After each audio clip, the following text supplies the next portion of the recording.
نحمدہ و نصلی علی رسولہ الکریم۔ مائن آف نالج کے معزز سامعین، السلام علیکم۔ آج میرا خطاب عوام الناس اور خواص یعنی علماء کرام سے ہے، خصوصاً وہ جو وبا کے پیش نظر اذان دینے کو بدعت اور بغیر ثواب کا عمل قرار دے رہے ہیں۔ ایسے فتویٰ ساز علماء سے ہاتھ جوڑ کر گزارش ہے کہ جب امت پریشانی اور کرب کا شکار ہے، ان کو مزید الجھن اور پریشانی میں مبتلا کر دینے والے فتوے بجائے اللہ تعالیٰ کے غضب کو ٹھنڈا کرنے کے اسے اور مزید بھڑکائیں گے۔ لہٰذا اذان جیسے پاکیزہ اور کفار اور شیطان پہ بھاری عمل پر بدعت کے فتوے لگانے سے پرہیز کریں۔ اسی ویڈیو میں ہم صلاۃ التوبہ اور اس کی نماز کا طریقہ اور اس نماز کی قبولیت کی شرائط بھی بیان کریں گے۔ حضرت انس بن مالک رضی اللہ تعالیٰ عنہ سے روایت ہے، نبی کریم صلی اللہ علیہ وسلم نے فرمایا، جب کسی بستی میں اذان دی جائے تو اللہ تعالیٰ اس دن اسے اپنے عذاب سے امن دے دیتا ہے۔ المعجم الکبیر کی یہ روایت حضرت انس بن مالک سے مذکور ہے۔ فتاوی رضویہ جلد 5 میں مذکور ہے کہ وبا کے زمانے میں اذان دینا ایک مستحب امر ہے۔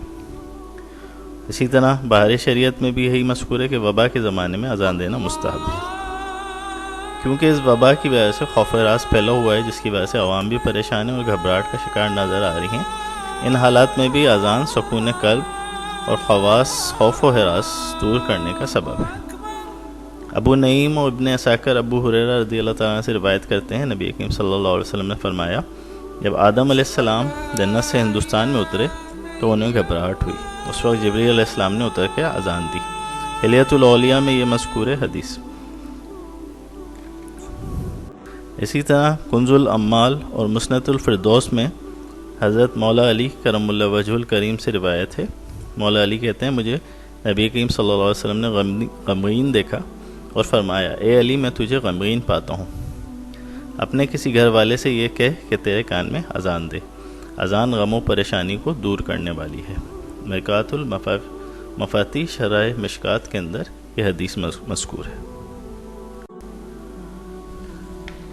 مذکورہ حدیث کی روشنی میں یہ روز روشن کی طرح آیا ہو گئی ہے بات کہ دلائل کی روشنی میں چونکہ جزئی موجود ہے، اذان دینا سنت اور احادیث سے ثابت ہے۔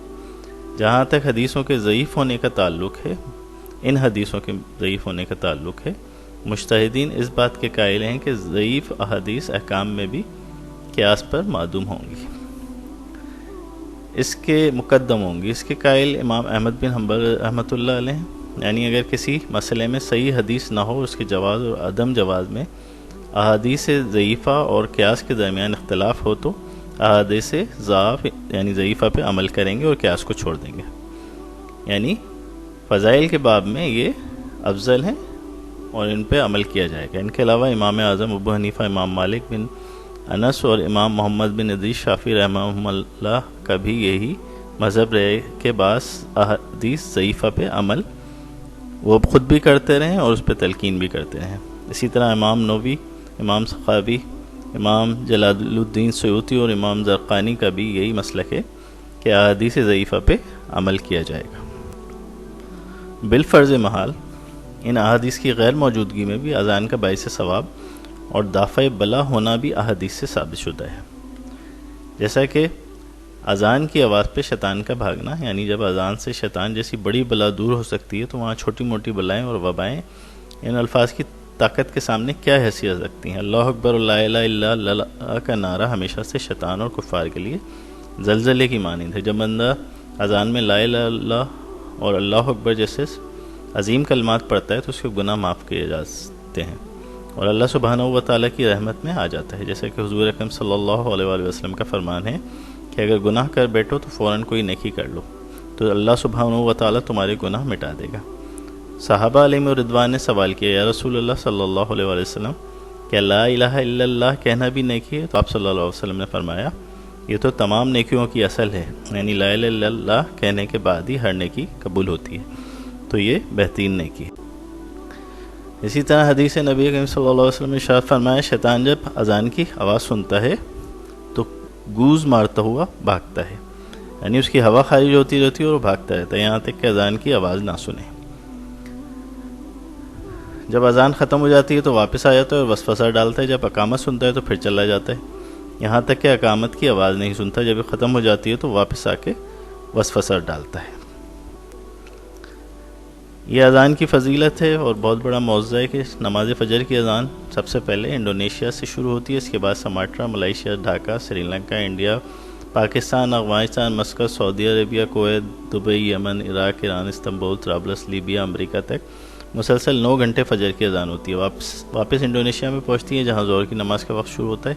بالکل اسی طرح 5 وقت کی اذان سے پورے زمین پہ کوئی ایسا سیکنڈ نہیں ہے جب اذان کی آواز پورے زمین پہ نہ گونجتی ہو۔ تو یہ اذان کا ایک شاندار معجزہ ہے، ظاہر اس کی طاقت بھی ہے، بلائیں دور ہوتی ہیں اس کی وجہ سے، شیطان اس سے دور بھاگتا ہے، اور شیطان سے بڑی بلا اور وبا کون ہو سکتی ہے؟ باقی بلائیں تو بہت چھوٹی ہیں اذان کے ساتھ۔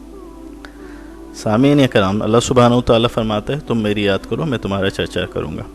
اذان کی آواز بھی اللہ ہی کی یاد ہے جس سے اس کی رحمت نازل ہو۔ فرمان مصطفیٰ صلی اللہ علیہ وآلہ وسلم ہے، جب کوئی بندہ مجھے اپنے دل میں یاد کرتا ہے میں اسے فرشتوں کی جماعت میں یاد کرتا ہوں، اور جب وہ مجھے محفل میں یاد کرتا ہے تو میں اسے رفیق اعلیٰ میں یاد کرتا ہوں۔ اذان کے تمام کلمات اللہ کی یاد پہ مشتمل ہیں، اللہ اکبر، لا الہ الا اللہ، اور نبی کریم صلی اللہ علیہ وسلم کا ذکر، اشہد ان محمد رسول اللہ صلی اللہ علیہ وآلہ وسلم۔ اذان سے بہتر کلمات کہیں بھی مذکور نہیں ہیں، اور بندہ جب اللہ کو یاد کرتا ہے تو یقیناً اللہ عز و جل اس کو یاد کر رہا ہوتا ہے، اور اس کی رحمت اس کو چاروں طرف سے گھیری ہوئی ہوتی ہے۔ جب اذان دیتے ہیں تو اللہ کی رحمت گھیر لیتی ہے اور گناہوں کو معاف کر دیا جاتا ہے اور بلائیں دور ہوتی ہیں۔ تاہم اذان کے ساتھ ساتھ صلاۃ التوبہ کی بھی عادت ڈالیں جو کہ مسنون ہے۔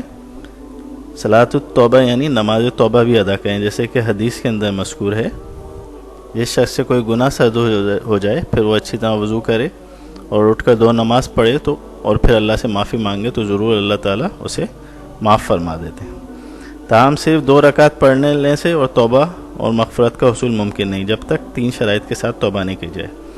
پہلی شرط ہے کہ سابقہ گناہوں پہ شرمندگی محسوس ہو اور خود پر غصہ ہو۔ دوسرا، پختہ ارادہ ہو کہ آئندہ زناکاری، سودخواری، رشوت خوری، شغل خوری، ذخیرہ اندوزی، بے پردگی وغیرہ سے پرہیز کروں گا اور کروں گی۔ تیسری شرط، خالص نیت اللہ سبحانہ و تعالیٰ کی خوشنودی حاصل کرنا ہو، پھر اللہ کی رحمت سے امید ہے کہ مغفرت ہو جائے گی اور وبائیں اور بلائیں مٹا دی جائیں گی، رحمتوں اور برکتوں کا نزول ہوگا اور نیک حکمران نصیب ہوں گے، ورنہ جیسے خائن اور بددیانت عوام ہوتے ہیں ویسے ہی حکمران مسلط کر دیے جاتے ہیں۔ لہٰذا توبہ کرتے رہیں، استغفار پڑھتے رہیں، اللہ سے توبہ کریں۔ اب وبا میں اذان کو بدعت کہنے کا جواب بیان کرتے ہیں۔ اس سے متعلق ہماری ویڈیو جو انگوٹھا چومنے اور ترکوں کا نام محمد صلی اللہ علیہ وسلم پر سینہ ہاتھ رکھنے کو بدعت کہنے پہ تھی، اس ویڈیو کا لنک دائیں جانب اوپر دیا گیا ہے۔ بدعت کی کیا تعریف ہے؟ مسلم شریف کی حدیث میں امام نبی فرماتے ہیں، شریعت میں کسی ایسی چیز کا ایجاد کرنا جو رسول اللہ صلی اللہ علیہ وسلم کے زمانے اقدس میں نہ ہو وہ بدعت کہلاتی ہے۔ اس تشریح کی روشنی میں بہت ساری ایسی چیزیں جو آج کل رائج ہیں اور وہ بدعت ہی کہلائیں گی، ہم دیکھتے ہیں وہ کیا کیا ہیں۔ یہ تمام چیزیں، استقبال رمضان کے لیے کعبۃ اللہ کو غسل دینا، نبی کریم صلی اللہ علیہ وسلم کے دور میں نہیں تھا، کعبۃ اللہ کے غلاف پہ قرآنی آیت لکھنا وہ بھی سونے سے، یہ بھی نبی کریم صلی اللہ علیہ وسلم کے دور میں نہیں ہوتا تھا، غسل کعبہ کے دن طواف کرنا، ختم بخاری کرنا، دستار بندی کرنا، مساجد میں 2 اذانیں دینا، محراب بنانا، 10 رکعت کی تراویح پڑھنا، یہ سب موجودہ دور کی بدعات ہیں۔ اب سوال یہ پیدا ہوتا ہے یہ بری بدعات ہیں یا اچھی بدعات ہیں؟ تو ہم انہیں اچھی بدعات کہیں گے کیونکہ حدیث میں مذکور ہے کہ بدعات اچھی بھی ہوتی ہیں، یہ ہم آگے دیکھتے ہیں احادیث کی روشنی میں۔ اچھی بدعت کا ثواب اور بری بدعت کا ثواب، نبی کریم صلی اللہ علیہ وسلم کی حدیث ہے صحیح مسلم باب العلم کتاب العلم میں، جس نے اچھا طریقہ ایجاد کیا تو اس کو اپنے ایجاد کرنے والے کا ثواب بھی ملے گا، اور جو اس طریقے پہ عمل کرے گا ان کا اجر بھی اسے ملے گا بغیر اس کے کہ ان کے اجر سے کچھ کم ہو، اور جس نے اسلام میں برا طریقہ ایجاد کیا تو اس کو اپنے ایجاد کرنے کا گناہ بھی ملے گا، جو اس طریقے پہ عمل کریں گے ان کا گناہ بھی اسے ملے گا بغیر اس کے کہ ان کے گناہ سے کچھ کم نہ ہو۔ یعنی اچھا طریقہ ایجاد کرنے کا بھی دین میں ثواب ہے، جو مذکورہ اوپر دیے گئے چیزیں تھیں ان کا بھی ثواب ہوگا۔ اچھے طریقے دین کی عظمت کے لیے ہیں، اسلام کی عظمت بحال کرنے کے لیے ہیں، اور جو برا طریقہ ایجاد کریں گے دین کو لیٹ ڈاؤن کرنے کے لیے ان کے لیے گناہ بھی ہے، اور جو اس پہ عمل کرے گا ان کے لیے بھی گناہ ہے۔ اچھی بدعت کا ثبوت احادیث کی روشنی میں صحیح بخاری کی حدیث ہے، حضرت زید بن ثابت رضی اللہ تعالیٰ عنہ کہتے ہیں قرآن کریم کو ایک مصحف میں جمع کرنے کے حوالے سے میں نے حضرت عمر بن خطاب اور حضرت ابو بکر صدیق رضی اللہ تعالیٰ عنہما سے عرض کیا آج وہ کام کس طرح کرتے ہیں جس کو نبی کریم صلی اللہ علیہ وسلم نے نہیں کیا؟ حضرت ابو بکر صدیق رضی اللہ تعالیٰ نے فرمایا اللہ کی قسم یہ بہتر کام ہے۔ حضرت عمر فاروق رضی اللہ تعالیٰ نے باجماعت تراویح کی جماعت کو فرمایا نعم البدعۃ ھذہ، یعنی یہ کتنی اچھی بدعت ہے۔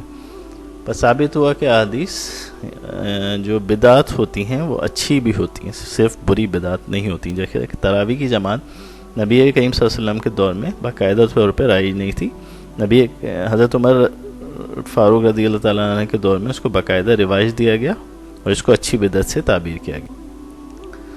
اسی طرح مزید بدعات جو اچھی بدعات ہیں وہ نبی کریم صلی اللہ علیہ وسلم کے دور کے بعد صحابہ کے دور میں رائج ہوئی۔ جیسے صحابہ کے دور میں قرآن پتھر چمڑے پتوں وغیرہ پہ لکھا جاتا تھا، آج عمدہ کاغذ پہ چھاپا جاتا ہے، یہ اچھی بدعت ہوئی۔ صحابہ کے دور میں قرآن جلد کی صورت میں نہیں تھا، آج جلد کی صورت میں، یہ بھی اچھی بدعت ہے۔ نبی کریم صلی اللہ علیہ وسلم اور صحابہ کے دور میں قرآن میں پاروں کی تقسیم نہیں تھی، یہ بھی اچھی بدعت ہے۔ نبی کریم صلی اللہ علیہ وسلم اور صحابہ کے دور میں قرآن منزلوں میں نہیں تھا، آج ہے۔ نبی کریم صلی اللہ علیہ وسلم اور صحابہ کے دور میں قرآن پر اعراب نہیں تھے، آج اعراب لگائے جاتے ہیں۔ ہر بدعت گمراہی کا راگ الاپنے والے خود نئے طریقے سے قرآن چھاپتے ہیں اور یہی پڑھتے بھی ہیں اور پھر کہتے ہیں کہ ہر بدعت گمراہی ہے۔ اللہ ان کو ہم سب کو ہدایت عطا فرمائے۔ اگر اسی تعریف پہ ہر بدعت کو بدعت سیئہ یا برا کہا جائے تو کیا نبی کریم صلی اللہ علیہ وسلم یا خلفائے راشدین کے مبارک دور میں حج کے علاوہ کوئی اور دوسرا سالانہ اجتماع ہوتا تھا جس میں ساری دنیا سے لوگوں کو بلایا جاتا ہو، یا سیرت النبی کی کوئی کانفرنس ہوتی تھی، یا قرآن اور حدیث سے ایسے کسی اجتماع کا منعقد کرنا ثابت ہے؟ اگر نہیں ہے تو رائے ونڈ میں اور دوسری جگہوں پہ دعوت اسلامی کا اجتماع بھی بدعت ہوا یا نہیں ہوا؟ یقیناً نہیں ہوا، یہ اچھی بدعت ہے کیونکہ یہ دین کو تقویت دیتا ہے، دین کی طرف لاتا ہے، لوگوں کو اسلام کی طرف راغب کرتا ہے۔ اچھی بدعت صحابہ کرام سے بھی ثابت ہیں اور ان کا فارمولہ یہ ہے کہ نیکی اور دین کی عظمت و تقویت کے اظہار کے لیے جو بھی کام کریں گے، نئی چیز نکالیں گے اور جس کی کوئی دلیل یا جزئی موجود ہوگی وہ اچھی بدعت ہوگی۔ حضرت عمر نے اذان میں صلاۃ خیر من النوم کا جو اضافہ کیا تھا وہ اچھی بدعت ہے، دین کو تقویت اور عظمت ملی، اس سے لوگ نماز کی طرف راغب ہوئے۔ حضرت ابو بکر صدیق رضی اللہ تعالیٰ عنہ قرآن کی جمع و تدفین کی بدعت نکالی جو کہ اچھی بدعت تھی۔ حجاج بن یوسف نے قرآنی اعراب لگائے جو کہ اچھی بدعت تھی۔ حضرت عثمان غنی رضی اللہ تعالیٰ عنہ نے جمعہ کی دوسری اذان نکالی، رائج فرمائی، جو کہ اچھی بدعت تھی۔ بری بدعت جو سنت کو فراموش کر کے اختیار کی جائیں۔ سنت یہ ہے کہ پیٹ بھر کے کھانا نہ کھایا جائے، جبکہ حدیث عائشہ رضی اللہ تعالیٰ عنہ کے مطابق جو پہلی بدعت فرماتی ہیں، میں نے نوٹ کی اپنے زمانے میں، وہ پیٹ بھر کے کھانا تھی۔ آج کل کے مولوی اپنی مرغوب غذائیں بہت پیٹ بھر کے کھاتے ہیں اور بہت موٹے تگڑے ہو رہے ہیں، جو کہ شریعت میں مقصود نہیں ہے، لیکن چھوٹی موٹی چیزوں کو جیسے اذان ہو گئی یا انگوٹھا چوبنا ہو گیا، وباؤں پہ اذان ہونا، ان کو بدعت قرار دینے کی کوشش کرتے ہیں اور اپنی دکانیں چمکا رہے ہیں۔ اور ایک اور حدیث میں موٹاپا بدترین نشانی بیان کیا گیا ہے۔ اسی طرح بری بدعات میں عربوں کا امامے کی جگہ مخصوص رومال پہننا ہے، کیونکہ اس نے امامہ کو ریپلیس کیا ہے، جو کہ مسلمان کی شان ہے۔ اسی طرح ماتم کرنا، عورتوں کو بغیر مجبوری نوکری کرنا بھی بری بدعت ہے۔ کو ایجوکیشن کا اسلام میں تصور نہیں ہے، خواتین اور مرد علیحدہ علیحدہ تعلیم حاصل کریں، اگر کرنا ہے تو مکسنگ آف دا سیکسز اسلام میں جائز نہیں ہے۔ اگر ہماری ویڈیو پسند آئی ہو تو برائے مہربانی چینل کو سبسکرائب کر لیں اور بیل آئیکن کو کلک کر لیں تاکہ ہماری تمام ویڈیو بر وقت آپ کو ملتی رہیں۔ جزاک اللہ۔